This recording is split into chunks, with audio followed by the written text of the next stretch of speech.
सीता को दिया और सीता की सखियों ने इस आशीर्वाद को सुना तो प्रसन्न हो गई। तो जिसे आशीर्वाद हमें ने दिया है वो है सीता, तो सीता को प्रसन्न होना चाहिए। तो ये सखियां क्यों प्रसन्न हो रही है, बात समझ में नहीं आ रही है। तुम्हें क्या मिल गया? सब कुछ मिल गया। अरे क्या सब कुछ मिल गया? खुटोगे। क्या मिल गया? हमने सीता को आशीर्वाद दिया अखंड सौभाग्यवती भाव, पर तुमको तो हमने आशीर्वाद दिया नहीं दोनों को, तो तुम दोनों को क्या मिला बताओ? अरे तैयारी से आओ, तैयारी से बताओ अभी क्या चाहिए? अभी क्या चाहिए ये बताओ। अगर प्रसन्न हो आशीष दीन सखी हर्षानी, हर्षानी माने प्रसन्न, अर्थात क्यों प्रसन्न हो? सीता तो आशीर्वाद की प्राप्ति कर चुकी है और तुमने तो किया नहीं, फिर भी तुम प्रसन्न हो। बोलो बोलो क्यों प्रसन्न हो? जब हमारी सखी को आशीर्वाद दिया है आपने। नहीं, सखी भोजन करेगी तो पेट तुम्हारा भरेगा।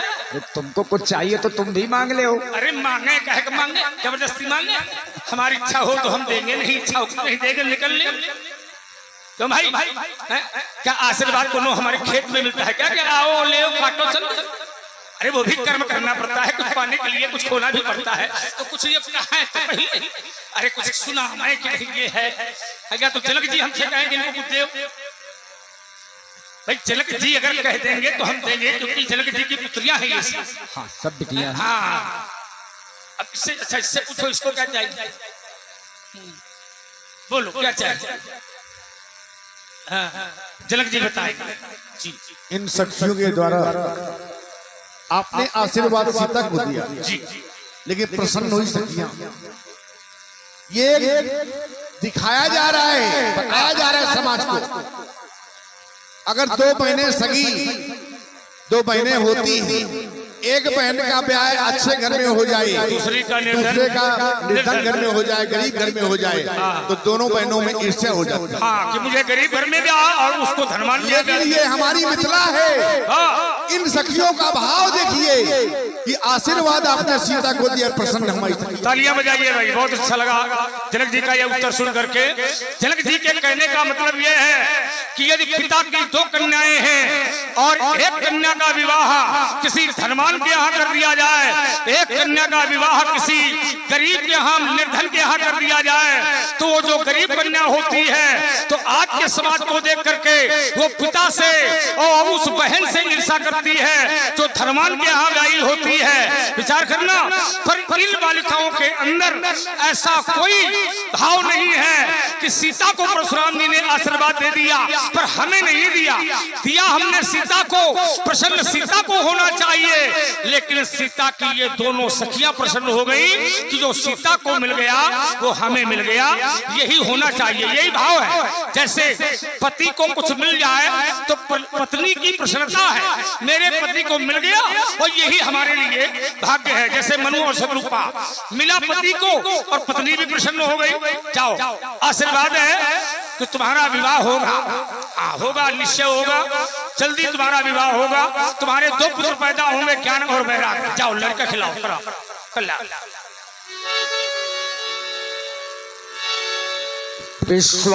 विश्वामित्रो मिले पुनि आई,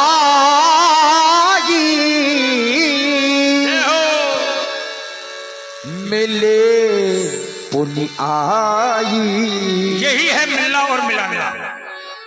तो मैं कि मिलन ये हमारा तुम्हारा, हमारा हमारा तुम्हारा, तुम्हारा हमारा, हमारा तुम्हारा, तुम्हारा हमारा। तो कि रही जिंदगी तो मिलेंगे दोबारा। महाराज जी यही पंक्ति स्वर्गीय माता दीन त्रिपाठी जी बोल करके गए थे। जी जी जी बिल्कुल बिल्कुल बिल्कुल, यही जीवन है, यही जीवन है व्यास। और देखिए व्यास जी, रही जिंदगी तो मिलेंगे दोबारा, दोबारा तब मिला जाता है जब वियोग हो जाता है। क्या बात, और जब छूटना ही नहीं है तो क्या दोबारा मिलेगा? क्या बात, बहुत सुंदर। ये सत्य आपने कहा, जब वियोग होगा ऐसा तब। देखिए बहुत ऐसे व्यक्ति होते हैं जिनसे एक बार मिल लिया जाए उनसे बार बार मिलने का मन करता है। समाज में ऐसे भी बहुत व्यक्ति आपको मिलते होंगे जिनसे एक बार मिल लिया जाए उनसे रोज मिलने का मन करता है, रोज, है ना, ये बार बार मिलें। पर बहुत ऐसे व्यक्ति होते हैं जिनसे एक बार मिल लिया जाए उनसे दोबारा मिलने का मन नहीं करता, और धोखे में मिल जाए तो व्यक्ति मनाता है कि हे भगवान ये कहां से मिल गया, समझो। और बहुत ऐसे व्यक्ति होते हैं जिन्हें एक बार देख लिया जाए उन्हें बार बार देखने का मन करता, और देखना भी चाहिए, देखना वो चाहिए जो देखने योग्य है। अवश्य देखिए, देखन जोगू देखा वो जाए जो देखने योग्य है। भाई पानी वही पीना चाहिए जो पीने योग्य है, फल वो खाओ जो खाने योग्य है, मित्र उसको बनाइए जो बनाने योग्य है, घर में उसको बुलाओ जो बुलाने योग्य है, और ईमानदारी ये है कि पैर भी उसी के छूना चाहिए जो छूने योग्य है। आज बाबा का मिलन हमारा हुआ, बहुत दिन हम लोग छूटे रहे, है ना, बहुत दिन छूटे रहे। मैं बहुत छोटा था, 5 वर्ष की आयु में इन्हीं कंधों पर बैठा करता था मैं। मेरे बाबा उस समय बहुत जवान थे, 82। इन कंधों पर बैठ करके मैं रेवा नदी समुद्र के किनारे किनारे घूमा करता था। क्या आनंद का वो भी एक जीवन था जब मैं 5 वर्ष का था। आज मेरे बाबा 16,000 की दिव्य वर्ष की इस आयु के तक पर मुझे मिल करके बड़ा हृदय पवित्र हो गया, हृदय गदगद हो गया।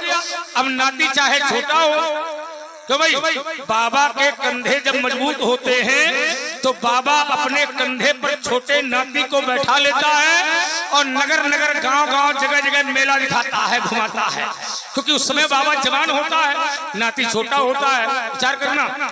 लेकिन वही बाबा यदि बूढ़ा हो जाए, बाबा के कंधे कमजोर हो जाए, बाबा के हाथ पैर कमजोर हो जाए, नाती जवान हो जाए, तो ये नाती का भी धर्म है कि बूढ़े बाबा को अपने कंधे पर बैठावे और बाबा को उच्च स्थान पर पहुंचावे, है ना, ये नाती का भी धर्म है। पर आप परेशान न होना, चाहे जितना बुढ़ापा आ जाए, परशुराम के कंधे अभी इतने कमजोर नहीं हैं तो आपको कंधा ना दे सके। मैं मरने की बात नहीं कर रहा, मैं जिंदा की बात। तुम्हारी बात मानता हूँ जी, इसलिए मानता हूँ क्योंकि मेरे प्रति जो प्यार है, स्नेह है, वो आज से नहीं है। यदि तुम राजाओं के बीच में न घिरे होते और सखियों के बीच में न घिरे होते तो अवश्य ही तुम मुझसे मिलते। लेकिन जब मैंने देखा कि तुम्हारा प्रभाव और तुम्हारा ये सब मैंने सम्मान देखा तो फिर मेरा भी धर्म बनता था कि आप तो मेरे प्रथम से ही सम्माननीय हैं, तो उन्हीं के साथ मैं भी मिलने के लिए चला आया। अकेले नहीं, अकेले नहीं आया, ओ साथ में लाया हूँ। पद सरोज मेले दो भाई, भगवंशी जाम जागने रेणुका नंदन श्री परशुराम जी। वाह, बहुत सुंदर राजकुमार है। मैं तो व्यक्ति को देख करके उसके चरित्र का पता लगा लेता हूँ, और इन बालकों को मैंने देखा और जिस समय इन बालकों ने प्रणाम किया तो मुझे ऐसा लगा कि किसी संस्कारिक और किसी सांस्कृतिक और किसी धर्मात्मा, किसी ज्ञानी महापुरुष के बेटे हैं। क्योंकि शिष्ट, क्योंकि परिचय, बहुत ऐसे लोग होते हैं जो समाज में मेरा परिचय दिया करते हैं, आपने देखा भी होगा, आपको मिलते भी होंगे। बहुत ऐसे व्यक्ति होते हैं कि जो अपना परिचय स्वयं देते हैं, हमको जानते हो, हमारा ये नाम है, हमारा ये काम है, हम यहाँ के रहने वाले हैं। और बहुत लोग ऐसे होते हैं कि अपना परिचय स्वयं नहीं देते हैं, बगल वाला दे देता है। इनको जानते हो, इनका ये नाम है, इनका ये काम है, यहाँ के रहने वाले हैं। परिचय अपना वो देते हैं जो परिचय के मोहताज होते हैं, और जो परिचय के मोहताज नहीं होते उनके सिर में सम्मान के ताज होते हैं। हाँ, परिचय के मोहताज वो होते हैं जिनके सिर में सम्मान के ताज नहीं होते। वो परिचय के मोहताज कहाँ होते हैं? जिनके सिर में सम्मान के ताज होते हैं। मणि मुकुट कुंडल क्रीट मुक्तावली शोभित हो रही है, दिव्य आभूषण राज सत्ता से जुड़े इनके वस्त्रों को मैंने देखा, ऐसा लगा ये राजकुमार हैं। तो निश्चय रूप में ये किसी शिष्टाचार की धरती पर किसी प्रपाटी के महापुरुष के बेटे हैं। जरा इनका परिचय तो करवावे, ये कौन से राजा के बेटे हैं? आचार्य व्यास जी कौन से राजा के बेटे हैं? अपनी बाणी से लगाओ।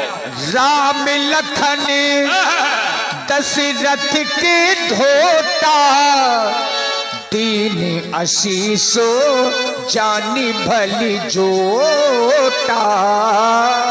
के ये दोनों कुमार हैं। श्याम वर्ण बालक का नाम राम है और गौर वर्ण बालक का नाम लखन है। वाह, क्या बढ़िया परिचय दिया। समाज में इतना बना करके चलो, समाज में इतना बना करके चलिए कि यदि समाज में तुम ना रहो और कोई तुम्हारा नाम ले तो ये कह दे कि वाह क्या बढ़िया नाम लिया है ना।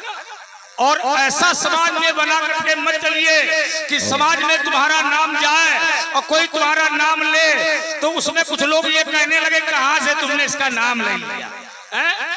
तो कहने का मतलब ये है, राम लखन दशरथ के ढोटा, चक्रवर्ती सम्राट चूड़ामणि भुआल राजा दशरथ के बेटे हैं। ये निश्चित रूप में लाने का कोई न कोई हेतु होगा आचार्य।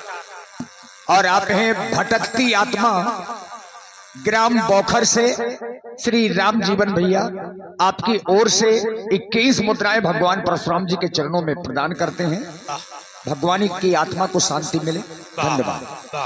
इतना बड़ा परिचय ये लाने का कोई न कोई हेतु बालकों। त्रेता युग है, यज्ञ के माध्यम से परमात्मा की प्राप्ति होती है।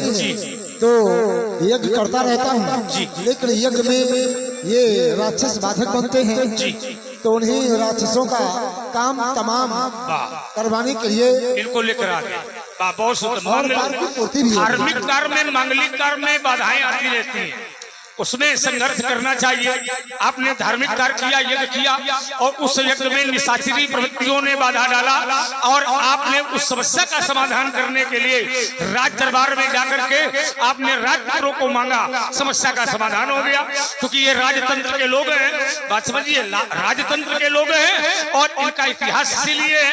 आप ठहरे ब्राह्मण और ये ठहरे क्षत्रिय, और क्षत्रिय का धर्म यही है, यज्ञ की रक्षा करना, समाज की रक्षा करना, दुर्बलों की रक्षा करना, ब्राह्मणों की रक्षा करना, ये इनका धर्म है। इनके पास बल है क्योंकि ये बाहुबल है और बाहु माने विजय होता है, तो इनका ये धर्म है। बहुत अच्छे बालक है। हमारा आशीर्वाद बालकों के प्रति है और आपने आशीर्वाद देने का आदेश दिया है। राम लक्ष्मण दोनों के प्रति मेरा आशीर्वाद है बेटे। ये स्वस्थ स्वस्थ सारवर्थी हो, गणपति गाँव में मंगल गान। ये चिरंजीव या चोरी अनुपम सुंदर गौर किशोर महान, ये कमला कल चला थाल सजाकर,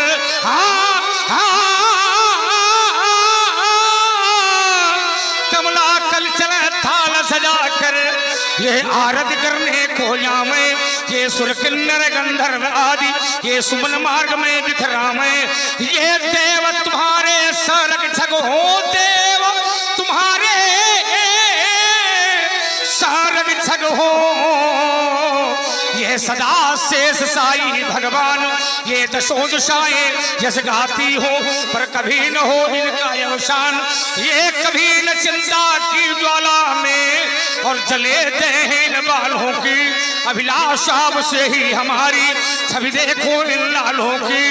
राजपुत्रों त्रिलोक सेनाथन